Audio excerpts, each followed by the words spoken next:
Selamat pagi untuk kita semua. Salam.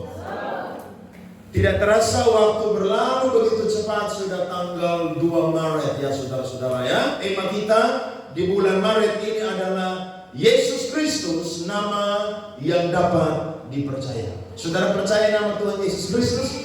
Nama ini hebat saudara, berkuasa dengan luar biasa. Baik, saya akan memulai kebenaran firman Tuhan ini. Pada waktu Tuhan mengutus nabi terakhir di zaman perjanjian lama, namanya adalah Nabi Maleaki.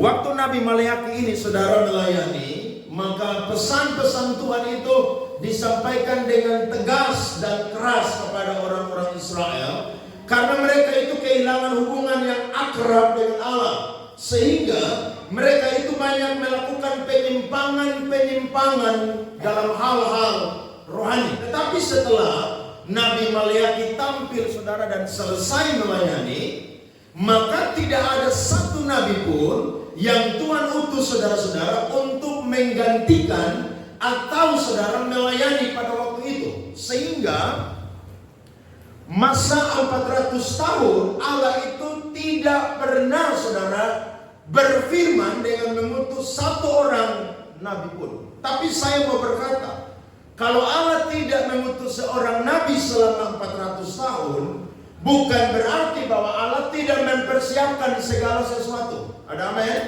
Allah justru saudara sedang mempersiapkan sesuatu yang dahsyat dan luar biasa. Dan yang Allah munculkan di zaman perjanjian baru mula-mula itu adalah ada seorang yang hebat, yang besar, namanya adalah Yohanes Pembaptis. Alkitab berkata bahwa sejak dalam kandungan ibunya dia sudah penuh dengan Roh Kudus. Dan ketika dia tampil, maka dia melakukan pelayanan-pelayanan yang luar biasa. Dia tidak melakukan mujizat kesembuhan satu kali pun, dia tidak melakukan tanda-tanda ajaib satu kali pun, tapi dia khusus dipakai oleh Allah untuk berkhotbah. Dan khotbahnya sangat singkat, padat, to the point dan keras, yakni bertobatlah sebab kerajaan Allah sudah dekat. Dia membaptis banyak orang, bahkan juga Tuhan Yesus sendiri pun juga dibaptis oleh Yohanes Pembaptis. Sehingga ketika kemunculan daripada Yohanes Pembaptis ini membuat orang-orang Yahudi ini mengambil keputusan untuk mengutus para tua-tua, para rohaniawan Yahudi untuk pergi bertanya kepada Yohanes Pembaptis, sebenarnya kamu ini Mesias atau siapa? Sehingga Alkitab berkata dari Injil Yohanes pasal 1, kita perhatikan ayat 19 sampai ayat 21. Firman Tuhan berkata, dan inilah kesaksian Yohanes ketika orang Yahudi dari Yerusalem mengutus beberapa imam dan orang-orang Lewi kepadanya untuk menanyakan dia, siapakah engkau? Ia mengaku dan tidak berdusta. Katanya, aku bukan Mesias. Lalu mereka bertanya kepadanya, kalau begitu siapakah engkau? Elia? Dan ia menjawab, bukan. Engkaukah nabi yang akan datang? Dan ia menjawab, aku bukan Mesias.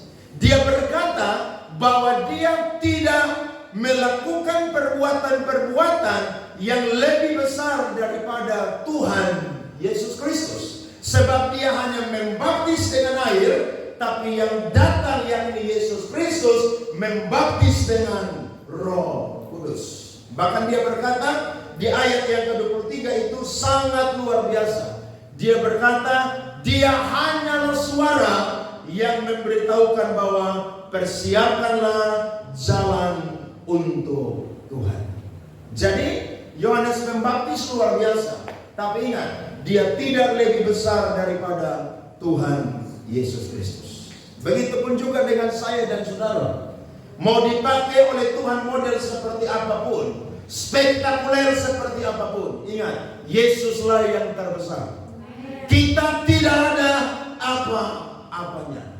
Di dalam diri kita ada pribadi Tuhan Yesus Kristus, sehingga memampukan saya dan saudara untuk cakap melakukan perkara-perkara yang dahsyat dan luar biasa. Sehingga waktu orang-orang Yahudi ini pergi bertanya kepada dia, dengan jujur dia berkata bahwa ternyata dia itu bukan Mesias. Waktu kita belajar Injil Yohanes pasal yang pertama ini, maka kita akan menemukan, saudara-saudara, kesaksian daripada Yohanes Pembaptis tentang Tuhan Yesus Kristus.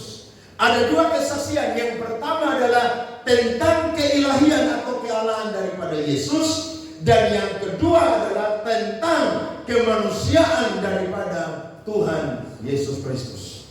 Injil Yohanes pasal yang pertama ini merupakan doktrin yang kuat, saudara, tentang Tritunggal dan juga tentang Kristologi atau Yesus Kristus. Karena pada waktu itu, saudara, ada ajaran-ajaran sesat seperti Gnostik, seperti ajaran-ajaran Yahudi yang tidak mempercayai bahwa Yesus itu adalah Mesias atau Tuhan. Tetapi dengan tampilnya Yohanes Pembaptis meruntuhkan semua argumen mereka dengan bukti-bukti yang jelas bahwa Yesus itu adalah Allah, tapi Allah juga yang turun menjadi manusia. Nah, kita akan lihat kesaksian, saudara, daripada Yohanes Pembaptis tentang keilahian daripada Yesus Kristus. Yang pertama, kalau kita perhatikan Yohanes pasal 1 ayat 1 sampai 3, di situ mengatakan dengan jelas bahwa firman tersebut adalah Tuhan Yesus Kristus. Pada mulanya adalah firman. Firman itu bersama-sama dengan apa? Allah. Dan firman itu adalah Allah. Kalau kita baca Kejadian pasal 1 ayat 1 ayat 2, saya dan saudara akan menemukan di situ Allah itu menciptakan langit dan bumi dan segala isinya. Dia menciptakan dengan apa, saudara-saudara? Dengan firman. Firman itu keluar dari Allah, dan Allah sendiri memiliki roh. Sehingga Alkitab berkata, roh Allah melayang-layang di atas permukaan apa, saudara? Permukaan air. Firman keluar dari Allah, dan Allah itu memiliki roh. Kalau firman itu keluar dari Allah, berarti firman itu juga adalah apa? Allah. Sebab firman itu turun menjadi manusia, menjelma menjadi manusia, sehingga dia pun juga adalah salah satu pribadi daripada Allah Tritunggal. Jadi Yesus bukan satu-satunya pribadi, tapi Yesus adalah salah satu pribadi daripada Allah Tritunggal. Yohanes berkata bahwa firman itu telah turun menjadi manusia. Makanya saya dan saudara, waktu membaca Alkitab, kita ini sedang membaca kepribadian Tuhan. Kenapa? Karena dia adalah firman atau logos. Tapi waktu kita membaca ayat-ayat Alkitab juga, itu juga adalah firman atau remata bagi saya dan saudara. Sehingga waktu kita membaca ayat-ayat firman Tuhan, ayat-ayat firman Tuhan itu menguatkan kita, memberkati kita. Itulah yang disebut sebagai remata atau rema. Yohanes bilang, dia bukan sekedar manusia biasa, tapi dia adalah sang firman.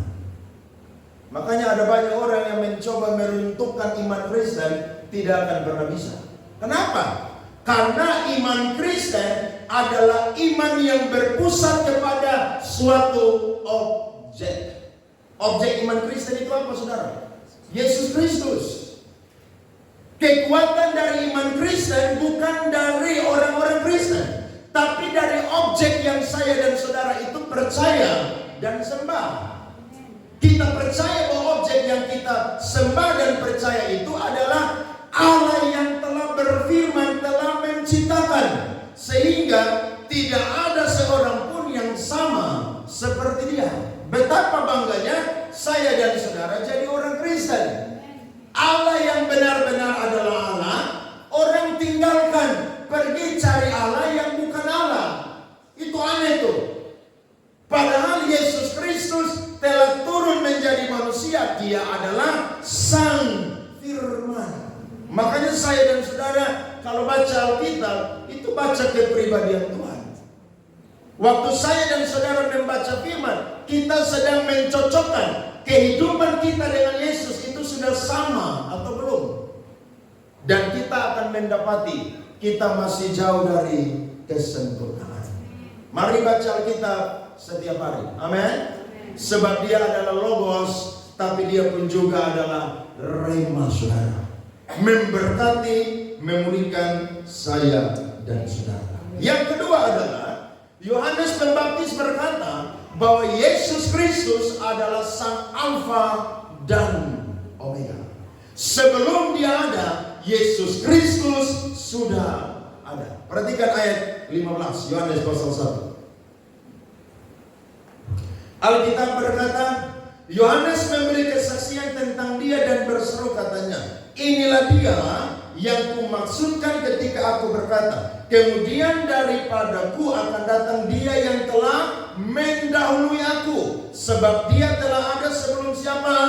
Sebelum aku. Bahkan Yohanes 8 ayat 58 berkata, kata Yesus kepada mereka, aku berkata kepadamu, sesungguhnya sebelum Abraham jadi, aku telah ada. Ajaran-ajaran sesat berkata bahwa Yesus itu bukan pencipta, tapi ciptaan. Pertanyaannya, kalau dia itu ciptaan, bagaimana dia bisa menciptakan? Justru dia adalah pencipta, sehingga dia mampu menciptakan segala sesuatu dengan firman-Nya. Dari tidak ada menjadi ada. Dia Alfa dan Omega. Sebelum Yohanes Pembaptis tampil, 700 tahun sebelumnya, Yesaya pernah berkata, ada suara yang berseru-seru di padang gurun. Apa saudara? Persiapkanlah jalan untuk Tuhan. Tapi sebelum Yesaya bernubuat tentang Yohanes Pembaptis, Yesus Kristus itu sudah ada sejak purbakala. Dia Alfa dan jadi saudara dan saya lihat, Allah yang kita sembah itu Allah yang tidak berawal dan tidak berakhir. Semua bisa musnah, tapi Tuhan kita dan firman-Nya tidak akan pernah musnah. Dia kekal selama-lamanya. Saudara lihat, Yohanes Pembaptis menyampaikan bahwa Yesus adalah Alfa dan Omega. Nah, menarik sekali karena saya dan saudara menemukan bahwa ternyata Yesus ini bukan cuma memiliki nama pribadi yang berarti juru selamat, tapi dia pun juga memiliki gelar-gelar. Ada banyak sekali, tapi saya akan ambil dari Yohanes pasal yang pertama saja.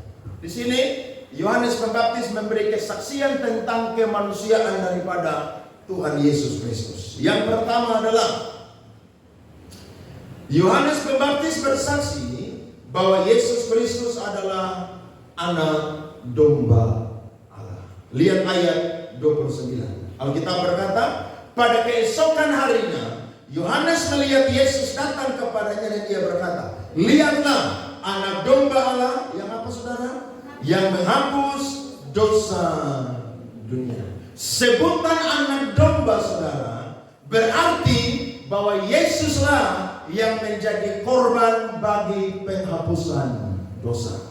Tidak heran dia juga disebut sebagai anak domba Paskah. Bahkan yang menarik, penulis Ibrani mengatakan bahwa Yesus adalah anak domba yang tidak bercacat celah. Bahkan dia pun juga adalah imam besar yang sempurna. Saudara lihat, Allah kita adalah Allah yang mau turun jadi manusia, hidup menderita seperti manusia, hanya untuk mau menebus saya dan saudara. Sebab Alkitab berkata, Roma 8 ayat yang ketiga, firman Tuhan berkata, sebab apa yang tidak mungkin dilakukan oleh hukum Taurat karena dikuasai oleh daging, telah dilakukan oleh Allah dengan cara mengutus anaknya yang tunggal yang dikuasai oleh daging dan dikuasai oleh dosa. Hanya untuk apa? Hanya untuk menyelamatkan orang yang percaya. Kemarin saya khotbah di Bobo, ada seorang bapak tuh dia yang punya persekutuan doa. Orang baik sekali, gemuk, sehat sekali saudara, tapi tiba-tiba kemarin saya ada ibadah pemakaman daripada almarhum Opalado. Mereka telepon saya untuk mendoakan, pergi sore sekalian khotbah begitu. Saya bilang, saya ini habis jam 3, jadi saya lagi pakai celana jeans nih, tidak apa-apa pergi khotbah. Karena kalau khotbah saya tidak pernah pakai jeans, selalu pakai celana katun. Dan dia bilang, nggak apa-apa Pak Andre, karena mendadak jadi tidak apa-apa. Saya pergi, saudara, beliau itu sudah terbaring lemah di tempat tidur dan kulit bungkus tulang. Padahal ini orang, saudara, pemberita Injil. Dia penginjil di aliran gereja Sinode Gemit. Tapi dia sakit, saudara, pergi ke rumah sakit ini, dokter bilang sakit ini. Pergi ke rumah sakit ini, dokter bilang sakit ini. Fonisnya beda-beda. Sampai saudara-saudara dia itu kehilangan harapan dengan Tuhan. Akhirnya habis ibadah, mereka bilang, Pak Andre mari ke kamar, doakan beliau. Aduh, saya masuk, saya kaget, saudara. Badan besar, saudara, hanya sisa kulit bungkus tulang. Saya tidak ngomong banyak, tapi saya bilang begini, Bapak, di dalam pelayanan Bapak sudah banyak hal yang Bapak buat untuk Tuhan. Kalau memang ini jalan atau proses yang Tuhan mau kasih untuk Bapak, tetap punya iman kepada Tuhan. Kalau Tuhan mau punya rencana untuk Bapak lebih panjang lagi, saya percaya Bapak akan disembuhkan oleh Tuhan. Tapi selebih daripada itu, biar kehendak Tuhan saja yang jadi. Menderita, saudara.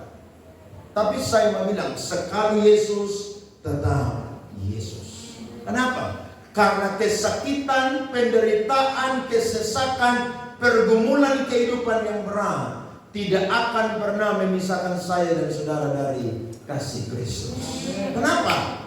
Dia rela turun jadi manusia. Bahkan dia disamakan sama seperti anak domba. Tapi bukan anak domba yang bercacat celah, tapi anak domba yang sempurna. Yohanes berkata, lihatlah anak domba Allah. Ada amin, saudara? Yang kedua, dia bersaksi bahwa Yohanes Pembaptis bersaksi bahwa Yesus Kristus adalah anak Allah. Saudara lihat ayat 34. Alkitab berkata, dan aku telah melihatnya dan memberi kesaksian. Ia inilah anak Allah. Nah, gelar ini, saudara, paling banyak diserang oleh orang-orang yang bukan Kristen. Saudara coba nonton YouTube, nonton TikTok, selalu mereka bilang Yesus itu bukan Allah. Kenapa? Karena dia punya bapak kandung.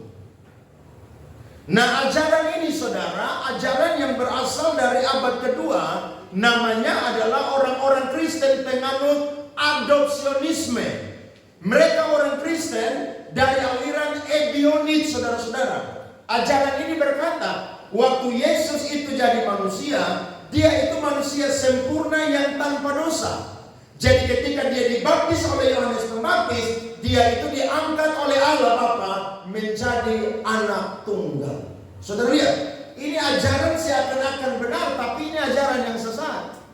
Gelar sebagai anak Allah bukan berarti Yesus itu, saudara, berasal dari darah dan daging. Sebab hanya satu-satunya manusia saja yang pernah jadi manusia yang tidak berasal dari benih laki-laki, saudara. Tidak ada. Dia berasal dari benih apa, saudara? Roh Kudus. Sehingga dia itu bukan pribadi yang diangkat menjadi anak Allah, tapi dia adalah Allah. Hanya untuk menyelamatkan manusia ini saja, dia itu turun, saudara, jadi manusia. Coba buka Bapak Res, Ibrani 2 ayat 14. Mari kita perhatikan. Ibrani pasal 2 ayatnya yang ke-14. Perhatikan firman Tuhan ini. Lihat, anak-anak dari darah dan daging, maka ia juga menjadi sama dengan mereka. Contohnya, bagaimana monyet itu bisa menginformasikan kepada monyet yang lain kalau mereka bukan sesama monyet? Betul atau tidak? Betul dong. Bagaimana kalau dia bukan anjing. Nah, sekalipun Yesus itu adalah anak Allah, tapi dia juga adalah apa?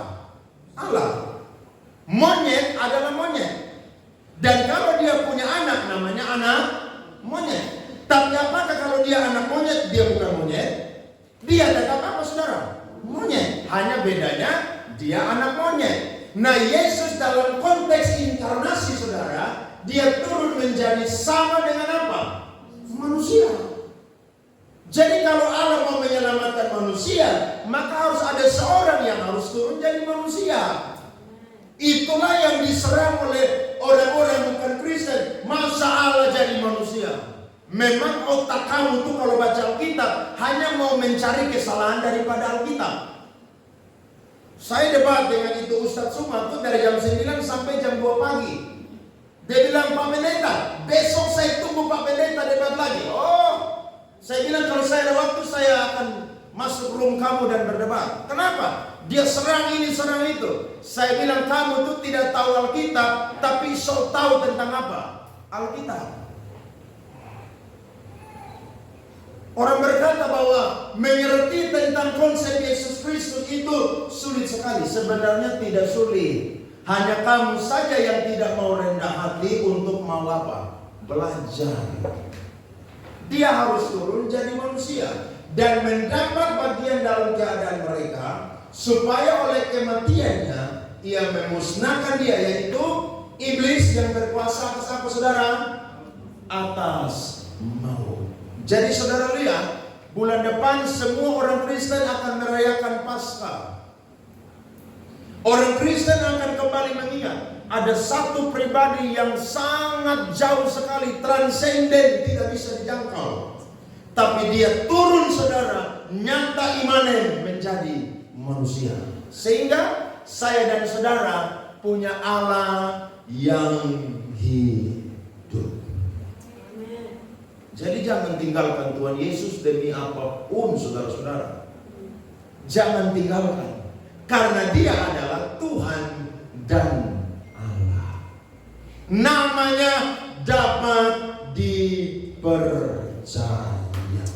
Sehingga gelar anak Allah mengandung beberapa pengertian. Yang pertama adalah Yesus dikandung dari Roh Kudus, bukan dari benih manusia. Yesus adalah satu-satunya anak Allah yang menjadi manusia dan hidup di antara manusia. Bahkan Yesus menyatakan kesatuannya dengan Bapa yang tidak dapat dinyatakan oleh manusia. Saudara lihat, kita punya Allah yang sempurna. Pengenalan Yohanes Pembaptis akan Tuhan Yesus Kristus, saudara, bukan setengah-setengah, tapi pengenalan dia akan Tuhan Yesus Kristus itu utuh dan sempurna. Amin. Kita pun juga harus demikian. Orang tanya, menurut kamu Yesus itu siapa? Saudara jawab, Yesus yang mana dulu? Karena nama Yesus ini banyak. Ya, saya belum pernah jumpai orang Sabu nama Yesus lah. Orang Rote nama Yesus, tapi orang Timur Leste itu banyak nama Yesus. Yesus de Santos. Woi, banyak. Orang tanya Yesus yang mana? Kalau saudara bilang Yesus Kristus, saudara jelaskan. Makanya saya dan saudara tidak boleh berhenti belajar firman Tuhan. Tidak boleh berhenti. Sekarang lagi viral, saudara. Ada seorang hamba Tuhan terkenal berkata, orang selamat tidak perlu percaya Tuhan Yesus Kristus, cukup berbuat baik saja masuk surga. Saudara bisa lihat, ini orang-orang yang jadi pendeta karbitan model begini nih. Tidak belajar Alkitab, bahkan rasa diri sudah pengaruh hebat terkenal, kasih sebar ajaran-ajaran. Ini model begini, dia ada di neraka, saudara, yang paling panas. Karena nabi palsu. Jadi dari dulu ajaran sesat, saudara, yang mencoba meruntuhkan ketuhanan dan kemanusiaan Yesus Kristus, saudara, itu sudah ada. Bahkan sampai akhir zaman Yesus datang akan tetap ada. Makanya saya dan saudara belajar kebenaran firman Tuhan. 1 Yohanes pasal 4, mari kita perhatikan, saudara. 1 Yohanes pasal 4 ayat 2 sampai 3. Alkitab berkata, demikianlah kita mengenal roh Allah. Setiap roh yang mengaku bahwa Yesus Kristus telah datang sebagai manusia berasal dari mana, saudara? Dari Allah. Tapi kalau ada yang mengatakan dan setiap roh yang tidak mengaku Yesus tidak berasal dari Allah, roh itu adalah roh antikristus. Dan tentang dia telah kamu dengar bahwa ia akan datang, dan sekarang ini ia sudah ada di dalam dunia. Jadi ada yang bilang, kok Tuhan jadi manusia? Kamu tuh apa? Pengikut antikris. Karena hanya orang yang percaya Yesus pernah turun jadi manusia, dia berasal dari Allah. Jadi ajaran Kristen, saudara, coba diporak-porandakan, tapi tidak akan pernah runtuh. Kenapa? Karena kekristenan itu kuat, saudara. Karena ada Alkitab. Nah, dari kisah ini, saudara, apa yang akan kita lihat? Dari pengenalan Yohanes Pembaptis yang utuh tentang nama Tuhan Yesus Kristus ini, saudara, membuat akhirnya ada perkara-perkara ajaib yang terjadi. Yang pertama, saya dan saudara akan melihat, yakni Yohanes Pembaptis membawa Andreas itu datang menjadi murid Yesus Kristus.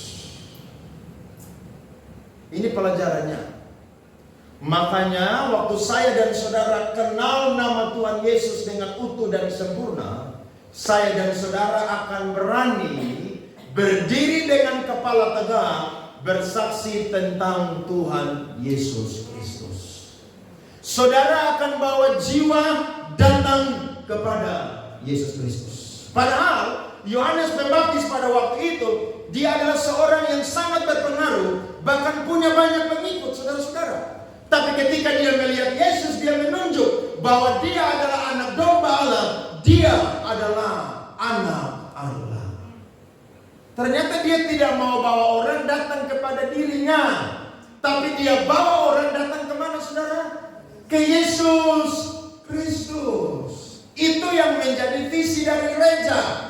Visi dari gereja tidak membawa orang, kasih penuh gereja supaya jadi pengikut dari pendeta itu. Tidak, saudara-saudara. Bawa jiwa datang ke gereja supaya menjadi pengikut Tuhan Yesus Kristus. Karena kalau jadi pengikut pendeta, pendeta ajar salah, jemaat akan bela pendeta. Tapi kalau jadi pengikut Yesus Kristus, pendeta salah, jemaat berani memberikan kritik atau masukan. Sebab itu tidak cocok dengan apa, saudara? Firman Tuhan. Kemarin ibadah pemakaman, Ibu Pendeta di Gemita Mariska bersaksi, saya pernah bikin PA di gereja ini, dan waktu pulang sampai depan pintu, almarhum Opalado bilang kusu-kusu di telinga saya, tadi firman Tuhan itu salah. Saudara bisa bayangkan, kalau jemaat jadikan pendeta itu sebagai rasul nabi yang tanpa salah, maka itu berbahaya, saudara-saudara. Itu berbahaya. Pendeta masuk lubang, kamu akan masuk lubang juga. Pendeta ajar sesat, kamu akan juga ikut apa? Ajaran sesat. Makanya gereja harus kuat dengan apa? Pemuritan firman Tuhan. Kalau tidak, gereja rame. Gereja cuma apa? Entertain, menampilkan fasilitas-fasilitas yang mewah sehingga orang dihipnotis, saudara, dengan hal-hal demikian. Padahal inti dari beribadah adalah apa, saudara? Pengajaran firman Tuhan. Itu yang saya bilang minggu lalu. Orang Kristen di Roma, mereka beribadah bukan di gedung gereja. Mereka beribadah di katakombe-katakombe. Apa itu, saudara? Katakombe-katakombe adalah apa? Kuburan-kuburan tua yang berbentuk seperti goa yang ada di bawah tanah. Ibadah di dalam kuburan, di bawah tanah, tapi kekristenan apa, saudara? Maju besar. Sekarang orang Kristen ibadah di gedung yang mewah, ruangan full AC, sound system miliaran, kursi yang bagus, semua ditampilkan bagus, tapi ada di zona nyaman, saudara-saudara. Sehingga gereja banyak menjamur di mana-mana, tapi tidak ada petobat sejati yang sesungguhnya yang berasal dari agama lain. Kenapa? Karena gereja sudah menyimpang dari visinya Tuhan. Bawa jiwa kepada Yesus Kristus. Makanya saya selalu terbuka. Mau kritik, mau salah apapun, kalau itu cocok dengan Alkitab, saya akan terima. Saya pernah khotbah di satu tempat, saya ngomong salah, saudara. Bukan karena memang saya salah, tapi karena pendeta ini kan ngomong habis 45 menit, 1 jam, kadang-kadang ada keseleo. Waktu turun orang ini bilang, Pak Andre, saya boleh ngomong sedikit. Dia bilang, tadi Pak Andre itu ngomong salah. Ngomong yang mana? Dah. Oh iya betul ya. Saya bilang ternyata dia memperhatikan apa? Firman Tuhan. Makanya kalau saudara dengar kok pemain HP, pendeta ngomong sesat, saudara ikut-ikut juga. Pendeta bilang amin, saudara juga apa? Padahal salah tuh. Kenapa? Karena main HP. Tidak boleh. Saudara datang beribadah 2 jam tuh fokus total kepada Tuhan. Total. Kenapa? Supaya kita pulang, kita bawa itu firman Tuhan yang menjadi rema itu, saudara. Itu menguasai dan mengendalikan kehidupan kita. Perhatikan Yohanes 1 ayat 35 sampai 40. Ini keren sekali, saudara. Ayat 35 dan ayat 40. Firman Tuhan berkata, pada keesokan harinya Yohanes berdiri di situ pula dengan 2 orang muridnya. Ayat 40. Dari 2 orang murid ini satu bertobat. Namanya siapa tadi, saudara? Andreas. Salah seorang dari keduanya mendengar perkataan Yohanes, lalu mengikut Yesus adalah Andreas, saudara Simon Petrus. Dari murid Yohanes Pembaptis berubah menjadi murid Tuhan Yesus Kristus. Ada amin, saudara? Jadi jangan pernah bawa jiwa datang kepada seorang hamba Tuhan. Bawa jiwa datang kepada Tuhan. Bagaimana caranya?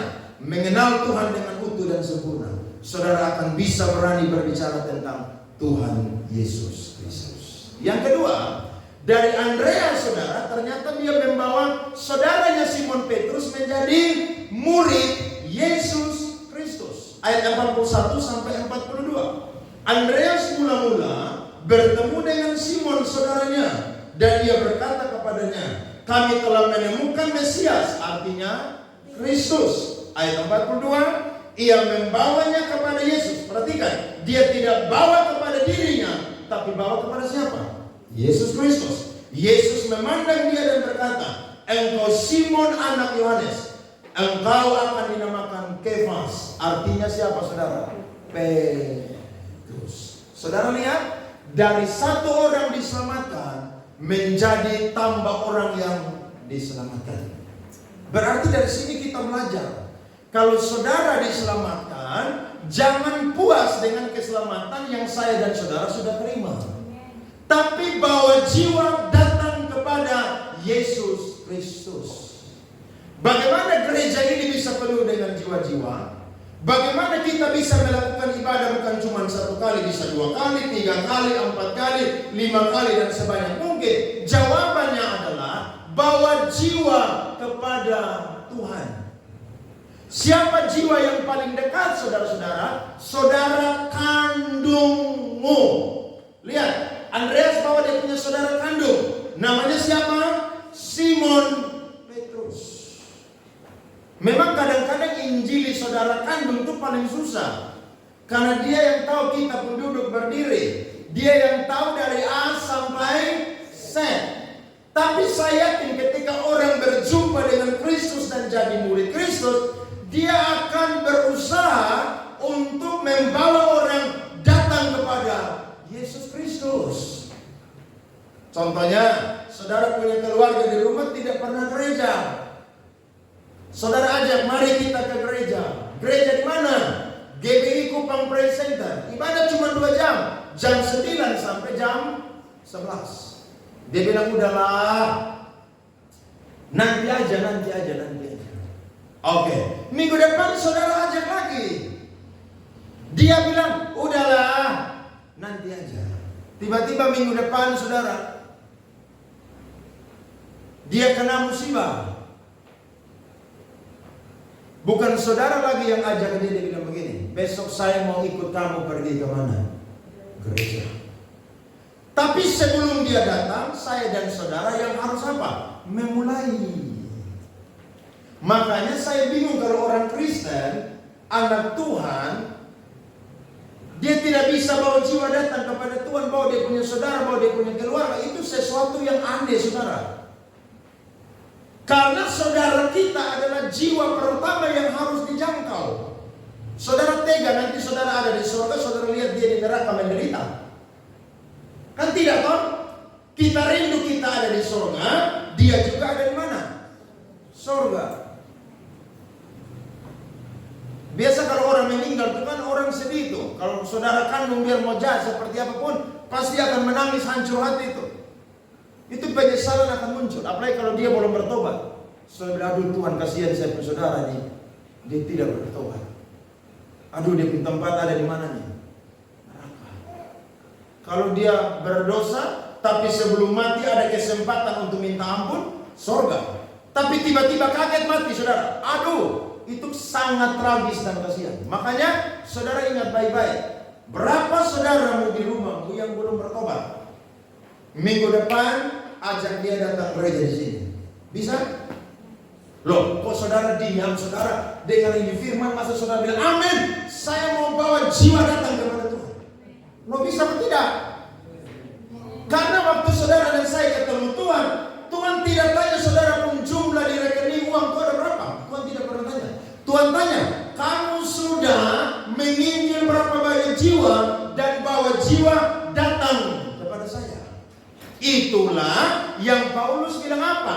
Mahkota kebenaran tidak hanya disediakan bagi guru, tapi disediakan bagi setiap orang yang merindukan kedatangan Tuhan. Orang yang rindu kedatangan Tuhan, dia tidak akan berdiam diri, tapi dia akan berani bersaksi, bahkan bawa jiwa datang kepada Tuhan.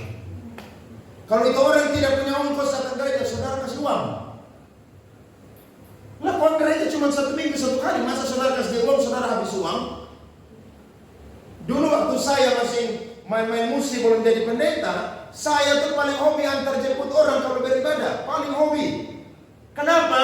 Karena saya tahu mungkin dia tidak ada uang untuk datang gereja, tapi dengan saya menjemput dia bisa ada di gereja. Saudara punya banyak cara untuk bawa jiwa datang kepada siapa? Yesus Kristus. Saudara yang kuliah nih, masa saudara tidak punya kawan di kampus? Atau saudara punya kawan tapi kawan gosip aja di kampus? Makanya saudara ajak mereka bilang, kok kamu aja tukang gosip aja kita ke gereja. Hati-hati, saudara harus tampil beda di mana saudara berada. Ajak orang yang paling dekat. Dan kalau kita seisi rumah sudah bertobat, itu leganya tuh luar biasa saudara. Tapi coba ada 5 orang, 4 bertobat sungguh-sungguh, 1 nih gila berat. Saudara kira-kira stres atau tidak? Aduh, kasihan kalau kita bersaudara nih dia mati belum bertobat, kita semua ada di surga, dia ada di neraka. Saudara tega lihat model begitu? Tidak boleh. Belajar dari Andreas, ketika dia sudah berjumpa dengan Yesus, dia ajak dia pun saudara nama siapa? Simon Petrus. Mari datang kepada Tuhan Yesus. Gampang toh saudara? Gampang atau tidak? Gampang. Loh, bawa orang di diskotik aja gampang, kok masa bawa kata gereja tidak bisa? Ke diskotik kan gampang, pergi apa? Nyanyi-nyanyi, minum mabuk, dugem di sana, pagi pulang oleng-oleng. Ketagihan lagi, minggu depan dia bilang, saya mau ikut lagi.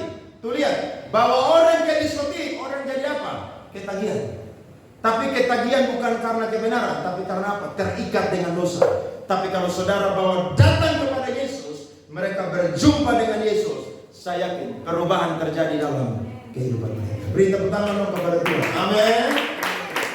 Jadi minggu depan saya tunggu saudara datang bawa jiwa. Saudara yang kerja di kantor, ajak teman kantormu. Kalau dia sudah punya gereja, gak usah. Tapi kalau dia belum punya gereja, tetap saudara ajak. Mari datang ke gereja saya di Kupang Presenter. Ibadah hanya 2 jam. Saya yakin kamu datang, kamu pulang, kamu akan ketemu Yesus Kristus. Saudara janjikan garansi itu. Karena memang setiap orang yang beribadah dengan sungguh-sungguh, dia akan berjumpa dengan siapa? Yesus Kristus. saudaramu, keluargamu, suamimu, istrimu, anakmu yang kepala batu, jangan stop bicara tentang Yesus Kristus. Ngomong aja terus. Sampai dia bilang, kamu ngomong terus, kursi lama-lama kamu dapat di kursi. Kamu bilang, demi nama Yesus, bertobatlah sebab kerajaan Allah sudah dekat. Berani saudara, ada amin? Harus. Orang ketemu Yesus, saya yakin dia tidak akan berdiam diri. Dan yang ketiga adalah, saudara perhatikan ayat 43 sampai 49. Pada keesokan harinya, Yesus memutuskan untuk berangkat ke Galilea. Ia bertemu dengan Filipus dan berkata kepadanya, ikutlah aku. Filipus itu berasal dari Betsaida, kota Andreas dan Petrus. Filipus bertemu dengan satu orang, namanya siapa saudara? Natanael. Dan berkata kepadanya, kami telah menemukan dia yang disebut oleh Musa dan kitab Taurat dan oleh para nabi, yaitu Yesus anak Yusuf dari Nazaret. Kata Natanael kepadanya, mungkinkah sesuatu yang baik datang dari Nazaret? Kata Filipus kepadanya, mari dan lihatlah. Yesus melihat Natanael datang kepadanya, lalu berkata kepada dia, lihat, inilah seorang Israel sejati, tidak ada kepalsuan di dalamnya. Kata Natanael kepadanya, bagaimana engkau mengenal aku? Jawab Yesus kepadanya, sebelum Filipus memanggil engkau, aku telah melihat engkau di bawah pohon ara. Kata Natanael kepadanya, Rabi, engkau anak Allah, engkau raja orang Israel. Lihat tuh, Filipus bertobat, bawa siapa lagi saudara? Tidak heran, dimulai dari 12 orang, sekarang orang Kristen jadi 2,9 miliar orang Kristen di seluruh dunia. Jadi mulai dari yang 1-2 orang dulu saudara. Dari yang kecil-kecil dulu. Jangan pikir yang heboh-heboh, gak usah. Cari orang dekatmu, ajak dia datang ketemu Yesus saudara. Saya yakin perjumpaan dengan Yesus membuat orang mengalami perubahan kehidupan. Yesus bilang, di dalam dirimu tidak ada kepalsuan. Amin saudara-saudara. Saudara mau jadi seperti Yohanes Pembaptis? Mau jadi seperti Andreas? Mau jadi seperti Simon Petrus? Mau jadi seperti Filipus saudara? Mau jadi seperti Natanael? Saya yakin kalau mereka bisa, saya dan saudara pun juga dimampukan oleh Yesus Kristus. Nama Yesus adalah nama yang mampu menyelamatkan. Ayat terakhir, Kisah 4 ayat 12. Mari kita bangkit berdiri, kita akan baca firman Tuhan ini. Silakan pemain musik maju di depan. Kisah Rasul pasal 4 ayatnya yang ke-12. Mari kita mulai 1, 2, 3. Dan keselamatan tidak ada di dalam siapapun juga selain di dalam Dia, sebab di bawah kolong langit ini tidak ada nama lain yang diberikan kepada manusia yang olehnya kita dapat diselamatkan. Beri tepuk tangan dong. Nama siapa saudara? Yesus Kristus. Tuhan memberkati kita semua dengan firman Tuhan. Amin.